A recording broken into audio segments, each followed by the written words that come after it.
بسم اللہ الرحمن الرحیم، السلام علیکم۔ پچھلے کچھ دنوں سے پاکستان میں ٹرانسجنڈر اور انٹرسیکس کا جو موضوع ہے وہ بہت زیادہ زیر بحث آ رہا ہے۔ تو آج میں آپ کو بتاؤں گی کہ در حقیقت ٹرانسجنڈر اور یہ جو انٹرسیکس ہے ان دونوں میں فرق کہ آپ جانتے ہیں کہ جب ایک بچہ پیدا ہوتا ہے تو اس بچہ جو ہے اس کی شناخت اس کے تولیدی اعضاء جو اس کے جسم کے اندر ہوتے ہیں یا پھر باہر سے بظاہر اس کی جو بناوٹ ہوتی ہے تولیدی اعضاء کی، ان کی بنا پر ہم یہ شناخت کرتے ہیں کہ یہ لڑکا ہے یا لڑکی ہے۔ تو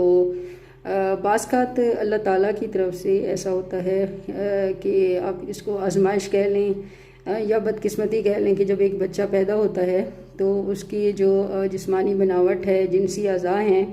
ان میں ایمبیگیوٹی ہوتی ہے، ابہام ہوتا ہے۔ مطلب آپ اس میں یہ ڈکلیئر نہیں کر سکتے یا نہیں بتا سکتے کہ آیا یہ لڑکا ہے یا لڑکی ہے۔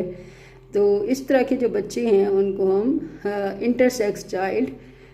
جو ہے وہ ڈکلیئر کرتے ہیں معاشرے میں۔ مطلب نہ تو وہ لڑکا ہوتے ہیں اور نہ ہی لڑکی، ان کو ایک تھرڈ سیکس بولا جاتا ہے، جس کو عرف عام میں آپ لوگ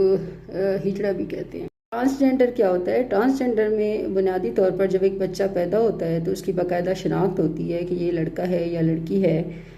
لیکن وہ بچہ جو ہے کچھ ایسے نفسیاتی دباؤ کا شکار ہو کے یا کچھ اور عوامل کا شکار ہو کے، مثال کے طور پر اگر وہ لڑکا ہے تو وہ جو ہے لڑکیوں جیسی حرکتیں کرنا شروع کر دے گا اور وہ یہ ظاہر کرے گا کہ جیسے اس کو وہ لڑکیوں سے زیادہ متاثر ہوتا ہے، ان سے اٹریکٹ ہوتا ہے۔ اور ایک بچہ جو ہے اس کا کیسے آپ کو معلوم ہوگا کہ آپ کا بچہ جو ہے وہ ٹرانسجنڈر کی طرف جا رہا ہے؟ آپ کو ایک چھوٹی سی مثال دوں گی کہ اگر آپ کی کوئی بچی ہے اور وہ یہ کوشش کرتی ہے کہ میں مردانہ کپڑے پہنوں یا مردانہ حرکتیں کروں، اس طرح سے اگر کوئی لڑکا ہے اور وہ اس کی کوشش ہے کہ وہ لڑکیوں جیسا ڈریس اپ ہو اور لڑکیوں جیسی جو ہے وہ حرکتیں کرے، ان جیسے جوتے پہنے، میک اپ کرے، تو پھر آپ کو جو ہے نا وہ فوراً یہ چیز نوٹ کرنی چاہیے اور دیکھنا چاہیے کہ کہیں آپ کا بچہ جو ہے وہ ٹرانسجنڈر کا شکار تو نہیں ہو رہا۔ بچہ ٹرانسجنڈر کا شکار ہو رہا ہوتا ہے تو جیسا کہ باہر کے ممالک ہیں جو غیر مسلم ممالک ہیں، خاص طور پر امریکہ، تو ان میں اگر کسی بچے میں اس طرح کی کوئی خواہش پائی جائے تو وہاں پہ اس کی باقاعدہ سرجری ہوتی ہے، اور اگر وہ لڑکا ہے تو اور وہ لڑکی بننا چاہتا ہے تو اس کی باقاعدہ ری شیپنگ سرجری کے ذریعے اس کو لڑکی بنا دیا جاتا ہے، یا اسی طرح سے اگر لڑکی ہو تو اس کو سرجری کے ذریعے لڑکے میں جو ہے وہ کنورٹ کر دیا جاتا ہے۔ 8 مئی 2018 میں پاکستان کی قومی اسمبلی میں ایک بل پیش کیا گیا جس کے مطابق یہ کہا گیا کہ جو ٹرانسجنڈر اشخاص ہیں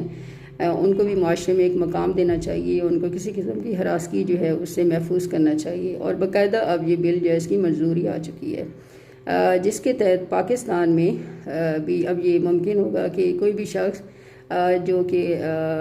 پیدائشی طور پر اگر لڑکا پیدا ہوا یا لڑکی اور وہ اپنی جنس چینج کرنا چاہتا ہے تو وہ سرجری کے ذریعے اس کو تبدیل کر دیا جائے۔ یہ جو پاکستان کا جو آئین ہے 1973 کا آئین، اس کے مطابق یہ پاکستان کے آئین کے یہ جو بل ہے یہ متصادم ہے، اور اگر ہم ایک بحیثیت مسلمان کے طور پر بھی دیکھیں تو یہ بات ہمیں کسی صورت بھی ذم نہیں دیتی۔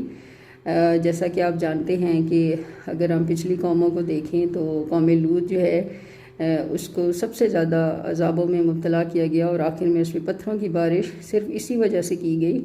کہ یہ لوگ جو ہے وہ ان برائیوں میں مبتلا تھے۔ تو اس طرح کے جو بل ہیں ان کو پاکستان میں ان کا پاس ہونا اور قانون میں ان کو تحفظ دینا جو ہے، میرا خیال ہے کہ وہ اللہ تعالیٰ کے عذاب کو جو ہے وہ بلانے کے مترادف ہے، اور ہمیں اس کے بارے میں سوچنا چاہیے، کیونکہ ویسے ہی ہمارا معاشرہ جو ہے وہ ان تمام برائیوں میں مبتلا ہے، اور اس کو باقاعدہ جب ایک قانون کی شکل دے دی جائے گی، ان کو تحفظ دے دیا جائے گا، تو ایک اسلامی معاشرے میں بہت زیادہ بگاڑ پیدا ہونے کا خدشہ ہے۔ بہت شکریہ، اپنا بہت خیال رکھیے گا، اللہ حافظ۔